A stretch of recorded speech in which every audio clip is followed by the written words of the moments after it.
Hello viewers, இன்னைக்கு நம்ம பார்க்க போறது Attack on Titans episode 56 part 1.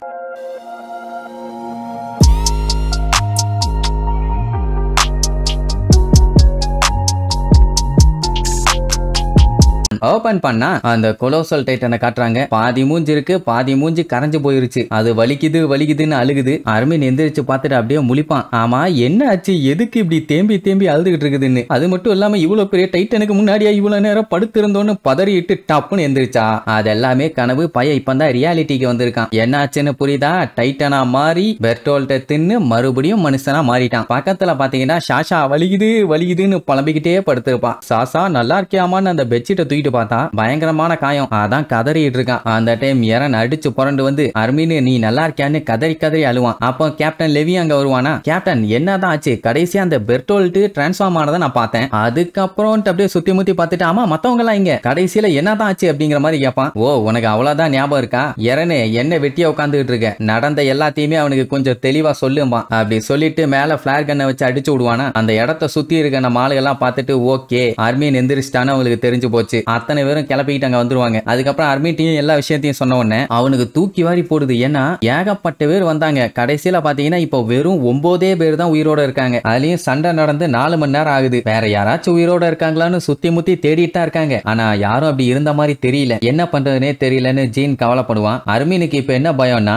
Gate ரெண்டையும் க்ளோஸ் பண்ணதுக்கு அப்புறம் ரெய்னர், பீஸ்ட் டைட்டன், அப்புறம் இன்னொரு அந்த சப்பவாய் குவாட் டைட்டன் இதுங்க எல்லாமே சேர்ந்து எஸ்கேப் ஆயிருக்குதுங்க. அண்ணா டைட்டனா மாதிரி பெர்டோல்ட்ட சாப்பிட்டுருக்கானான்னு அவன் நினைச்சு பார்க்கும் போதே அவனுக்கு கொமட்டிக்கிட்டு வரும். உடனே தண்ணி வாங்கி குடிச்சிட்டு எப்படி பார்த்தாலும் இந்த இன்ஜெக்ஷன் எர்வினுக்கு தானே போயிருக்கணும், எப்படி அர்மினான எனக்கு கொடுத்தீங்க, பேரு கன்ஃபியூஸ் ஆயிடுச்சா, ஏன் கேப்டன் ஏன் என்ன சூஸ் பண்ணீங்கன்னு கேட்பான். உடனே லெவி எரனுக்கு ஒரு மிதிய போட்டு லூசு பயல எல்லாத்தையும் நான் மொத்தமா சொல்லுன்னு சொன்னலடா, அறகுறையா சொல்லிட்டு அவன் என்னைய கேள்வி கேட்டுட்டு இருக்கான். நான் அவரை காப்பாத்தணும் தான் முதல்ல போனேன், ஆனா உன் ஃப்ரெண்ட்ஸ் இருக்காங்களே என்னையே தூக்கி போட்டு மிதிச்சிருப்பாங்க அப்படின்னு மட்டும் தான் சொல்லுவான். பட் மத்தது எதுவுமே சொல்ல மாட்டான். இப்ப என்னன்னா இவங்க லெவி மேல கைய வச்சதுனால அவங்க 2 பேத்துக்குமே பனிஷ்மெண்ட் இருக்குது. அவங்களுமே அதை ஏத்துக்கிறான்னு தான் சொல்லுவாங்க. அண்ட் லெவி என்ன சொல்லுவான்னா எல்லாத்தையும் கூட்டி கழிச்சு பார்க்கும்போது நான் தான் உன்னை சூஸ் பண்ணேன். ஏன்னா அவரை பத்தி எனக்கு பர்சனலா நல்லாவே தெரியும். சொல்ல போனா இந்த இடம் தான் அவர் சாகரத்துக்கு சரியான இடம். அதனால தான் நான் உன்னை செலக்ட் பண்ணேம்மா. இன்னுமே அர்மினுக்கு சுத்தமா புரியல. ஆனா என்ன இருந்தாலும் நம்ம எர்வினை சாக விட்டுருக்க கூடாது. கமாண்டர் இல்லாம நம்ம என்ன பண்ணுவோம்னு ஃபீல் பண்ணுவான். ஹாஞ்சிக்குமே எர்வினை தான் திருப்பி உயிரோட கொண்டு வரணுங்கிறது ஹானஸ்டான ஒரு ஒப்பீனியன். ஆனா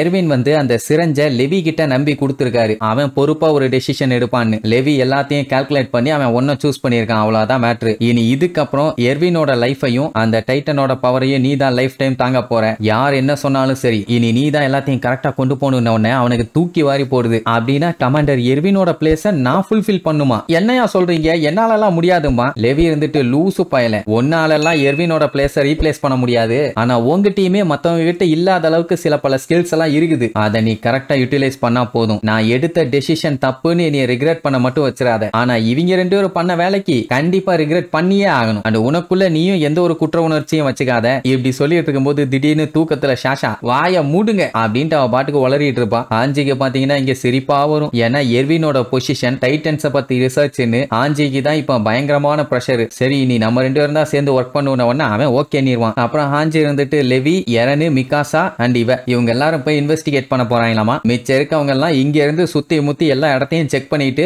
ஏதாச்சும் ஆபத்து வந்தா இவங்களுக்கு இண்டிகேட் பண்ணணும். வேற ஒண்ணும் இல்ல. இப்ப அவங்க அந்த பேஸ்மெண்ட்டுக்கு போறாங்க. சோ நம்ம பையகிட்ட அந்த கீ இருக்கான்னு கேப்பா. ஆஃப்கோர்ஸ் இது என்கிட்ட தான் இருக்குதுன்னு எடுத்து காட்டுவான். நம்ம எரனு சின்ன பையனா இருக்கும்போது ஆவுனா பேஸ்மெண்ட் டோரை ஓபன் பண்ணிட்டு உள்ள போக ட்ரை பண்ணுவான். ஆனா அவங்க அம்மா புடிச்சு பச்சையா திட்டுவாங்க. எத்தனை டைம் சொல்லியிருக்கேன் லூசு பாயல அங்கெல்லாம் போக கூடாதுன்னு. ஒரு டைம் சொன்னா அவனுக்கு புத்தி வராது. இனி டோரை ஓபன் பண்ணே பிச்சு புடுவேன்பாங்க. ஏமா ஏன் நான் போக கூடாதுன்னு கேட்டா கீழே ஃபாதரோட டூல்ஸ் எல்லாம் இருக்குது, பயங்கரமான மருந்துகளும் இருக்கும், அங்க போனீங்கன்னா ரொம்ப டேஞ்சர், அதனால வாய மூடிட்டு இங்கே இருப்பாங்க. அதுக்கப்புறம் தான் ஏகப்பட்ட கலவரங்கள் எக்கச்சக்க சிக்கல்கள் நடந்துச்சு. அது எல்லாத்தையுமே ஒன்னொன்னா காமிச்சிட்டு எரனோட வீட்டை நோக்கி இவங்க 4 பேரும் போற மாதிரி காட்டுவாங்க. அப்படி போகும்போது மிகாசா எரனுக்கு சின்ன வயசுல ஓடி விளையாண்டது எல்லாமே கண்ணு முன்னாடி வந்துட்டு போகும். அவ்வளவு ஜாலியா இருந்தாங்க. கடைசியில அந்த டைட்டன் வந்து நாசம் பண்ணிருச்சு. அன்னஸ் எல்லாம் பாத்தீங்கன்னா அங்க இருக்க ஸ்டாச்சுக்கு கீழே உட்காந்து தான் சரக்கு அடிச்சுட்டு இருப்பாரு. பாவம் இப்ப அவரும் இல்ல. அதான் டைட்டன் சம்பவம் பண்ணிருச்சு. சோ இப்படி ஒவ்வொன்னா ஞாபகம் வருதேன்னு சொல்லிக்கிட்டே போனவங்க ஒரு வழியா அங்க போய் சேர்ந்தாச்சு. வீடு பாத்தீங்கன்னா கடைசி அந்த டைட்டன் வந்து உடைச்சு நொறுக்கி எப்படி கிடைச்சோ அது அப்படியே இருக்குது. அப்ப அவங்க அப்பாவோட ஷூவை பார்த்துட்டு அவனுக்கு பழைய நினைவுகள்லாம் வரும். டேடி என்னை எப்ப பேஸ்மெண்ட்டுக்கு கூட்டு போவீங்கன்னு சொல்லி கேட்டப்போ